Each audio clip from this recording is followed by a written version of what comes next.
Hello students, तो कैसे हो आप सभी। उम्मीद करता हूँ सब आप अच्छे ही होंगे। तो आज हम पढ़ने वाले हैं next poem, the ball poem. कौन सी पोएम है आज हमारे पास? द बॉल पोएम, गेंद कविता।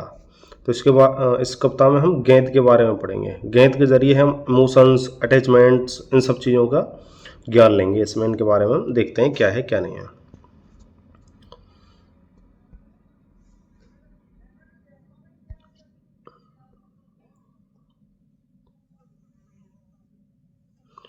What is the boy now? अब वो लड़का क्या है? Who has lost his ball? जिसने अपनी गेंद को खो दिया है। मतलब अब जिस लड़के ने अपनी गेंद को खो दिया वो क्या है, मतलब क्या करेगा। अब वो क्या करेगा। What is he to do? अब उसे क्या करना है। अब वो बच्चा है जो कहता है I saw, मैंने देखा इसको गेंद को गो जाते हुए, मेरली बाउंसिंग, खुशी से उछलते हुए। मेरली क्या होता है? खुशी से। बाउंसिंग उछलते हुए। तो वो कहता है मैंने इसे खुशी से उछलते हुए देखा। डाउन द स्ट्रीट, वहां गली में नीचे देखा। एंड देन, और फिर मेरली ओवर, खुशी से वहां चली गई। There it is in the water, वहां पानी में। वो कहाँ चली गई? पानी में। तो बच्चा कह रहा है, वो जो बच्चा इसने बॉल खो दिया वो क्या करेगा। तो उसका कहना है कि मैंने गेंद को जाते हुए देखा, वो खुशी से उछल रही थी और उछलते उछलते गली में पहुंची और उसके बाद में वो वहां उस पानी में चली गई।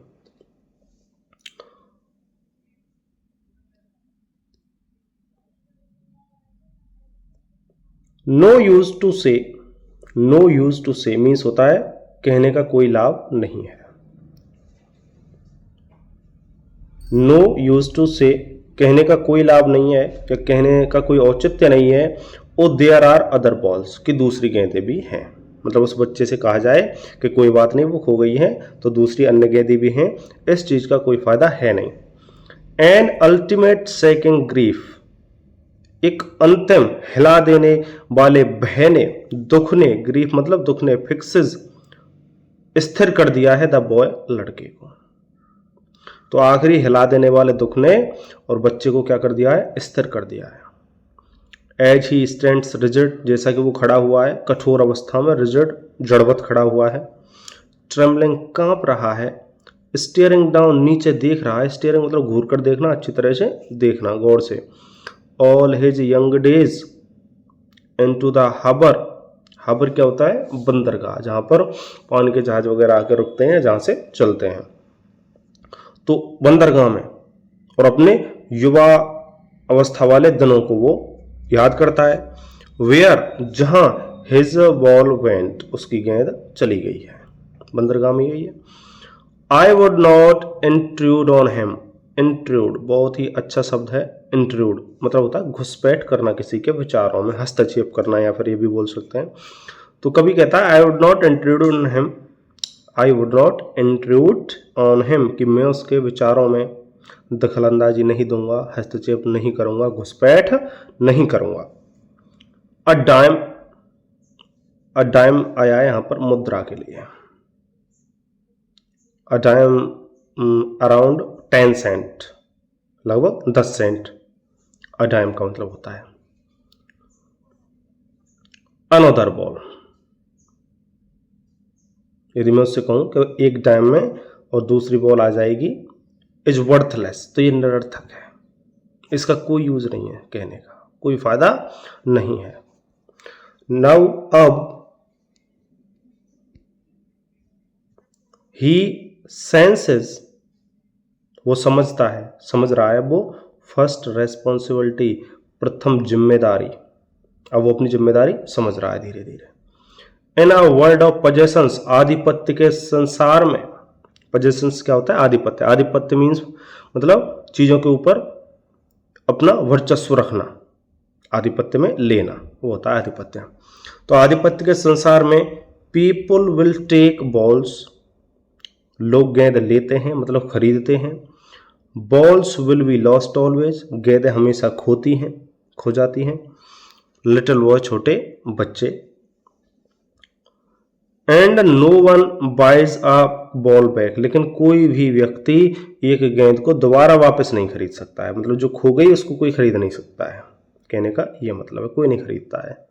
तो कवि समझा रहा है कि बच्चे लोग गेंदें खरीदते हैं, गेंदें खो भी जाती हैं, लेकिन खोई हुई गेंद को कोई वापस नहीं खरीद सकता है। मनी एज एक्सटर्नल, जो मनी है वो एक्सटर्नल है। एक्सटर्नल मीन्स क्या होता है? बाह्य वस्तु। तो धन कैसा है? बाह्य वस्तु है। ही इज लर्निंग, वो सीख रहा है। Well behind his desperate eyes, well behind his desperate eyes, behind मतलब पीछे से, डेस्परेट निराश भरी, आइज मीन्स आंखें। तो अपनी निराश भरी आंखों के पीछे से वो सीख रहा है the epistemology of loss. Epistemology क्या होता है?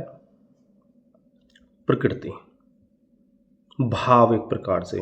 तो जो हानि के भाव हैं, जो हानि होती है, जो हमारे मन में जो भाव उमड़ते हैं, जो प्रकृति हमारे मस्तिष्क में बनती है, तो वो उसको सहना सीख रहा है।